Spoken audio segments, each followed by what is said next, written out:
আল্লাহ ঘুরব কবে ভাগ্যের চাকা ব্যাংক ভর্তি হইব টাকা টাকার বিকল্প কিছুই নাই নাই রে নাই টাকা ছাড়া পর হয়ে যায় মায়ের পেটের ভাই গো টাকা ছাড়া এই দুনিয়ায় কোনো মূল্য নাই টাকা ছাড়া পর হয়ে যায় মায়ের পেটের ভাই গো টাকা ছাড়া এই দুনিয়ায় কারো মূল্য নাই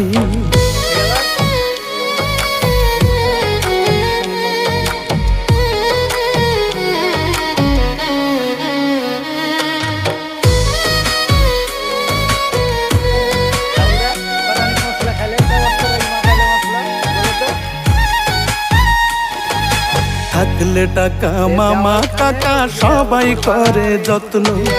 বাবা মায়ের মনে করে এই ছেলেটাই রত্ন মশলা খানের ওজন দেখো এই যে মশলা খানের ওজন দেখো তার কিছু বলবে ঠিকাদার বলবো লাইক শেয়ার কমেন্ট কিছু করে না বন্ধুরা সব গাইস দেখতে পাচ্ছ আমাদের ঠিকাদার বললে লাইক কমেন্ট শেয়ার করে দিও ভিডিওটা ঠিক আছে অবশ্যই তাহলে করতে বলছি অবশ্যই করে দিও আমাদের ঠিকাদারের মুখটা রাখিও ঠিক আছে।